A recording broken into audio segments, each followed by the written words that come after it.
BPL update করতে চাই আপনাদের। এই বিপিএল কেন্দ্রিক যে আলোচনা, সেই আলোচনায় এই মুহূর্তে সবচেয়ে আলোচিত 3 থেকে 4টা প্রতিষ্ঠান, যেই প্রতিষ্ঠানগুলো বাংলাদেশ ক্রিকেট বোর্ডের সাথে তাদের organising and financial model share করেছে।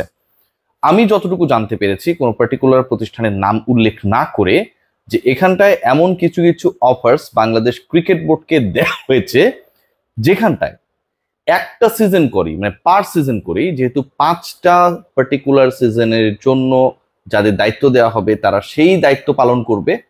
নেক্সট সিজন থেকে যেটা শুরু হবে, এক সিজনেই বাংলাদেশ ক্রিকেট বোর্ডকে $2 মিলিয়ন সব কাজ পার্টিকুলার ওই ইভেন্ট ম্যানেজার বা কোম্পানি বা কনসোর্টিয়াম তারা করবে, এবং বাংলাদেশ ক্রিকেট বোর্ডের কাছে তাদের ব্যাংক জামানত থাকবে $2 মিলিয়ন, প্রায় 25 কোটি টাকার কাছাকাছি।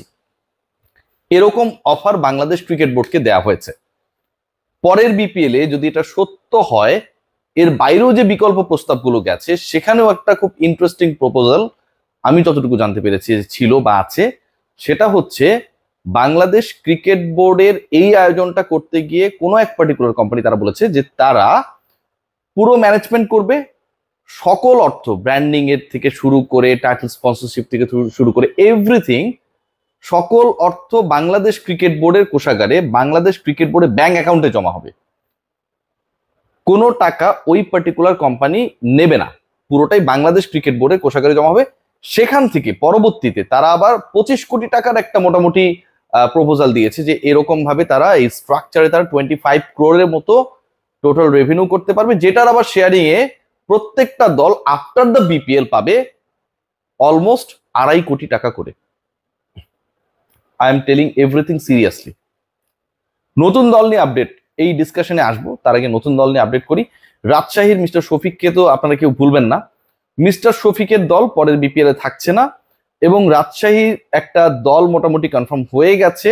তারা মোটামুটি তাদের কার্যক্রম বাংলাদেশ ক্রিকেট বোর্ডের যারাই দায়িত্ব পাবে না কেন তাদের সাথে শেয়ার করবে, এবং ওই দায়িত্বপ্রাপ্ত গ্রুপ যেন রাজশাহীর টিমটা যারাই প্ল্যানটা করেছে তাদের দেয়, সেই বিষয়ে তারা একটা প্রপার, মানে তাদেরও তো প্রেজেন্টেশন রয়েছে, যে প্রপোজড ফ্র্যাঞ্চাইজি গুলো যারা তাদেরও প্রেজেন্টেশন রয়েছে, সেটা রান করে ফেলেছে।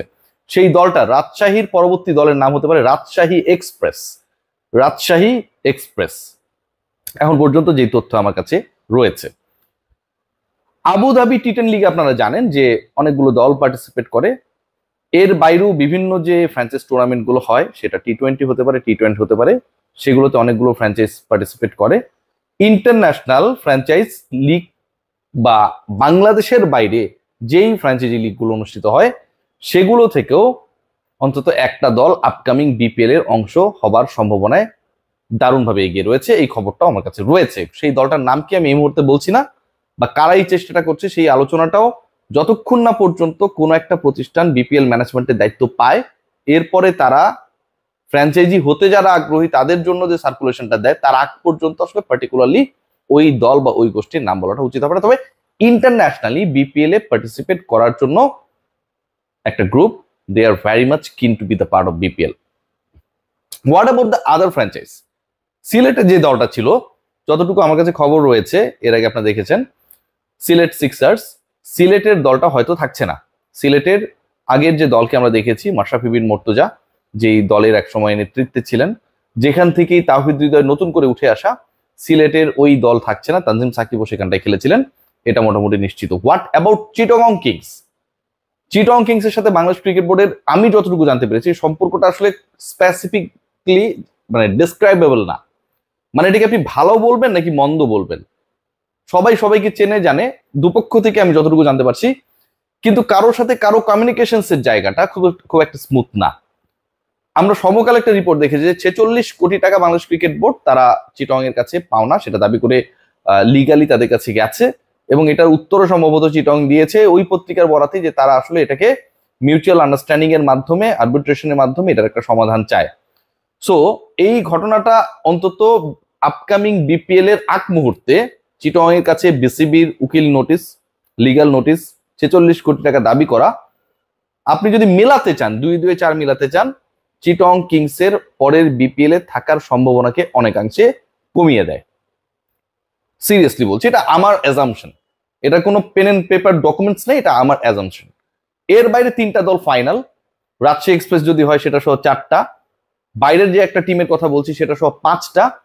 তার মানে নাম্বার 6 টিম কে হবে সেটা কিন্তু একটা বিশাল কম্পিটিশন হবে। কারণ এর আগে আমি বলেছি যে খুলনা নিয়ে খুব বেশি ডাউট নেই, রংপুর রাজশাহীও থাকবে। রাজশাহী এক্সপ্রেস যদি নতুন টিম অ্যাড হয়, ফরেন টিম যদি একটা অ্যাড হয়, তাহলে 5টা টিম হয়ে গেল। You need 1 team to fulfil the slot of number of 6 teams, right? সেই জায়গাটায় চিটং কম্পিটিশনে থাকবে নো ডাউট, আপনারা সবাই জানেন। এর বাইরে সিলেটের দল পাবার জন্য নিশ্চয়ই অনেকেই চেষ্টা করবে।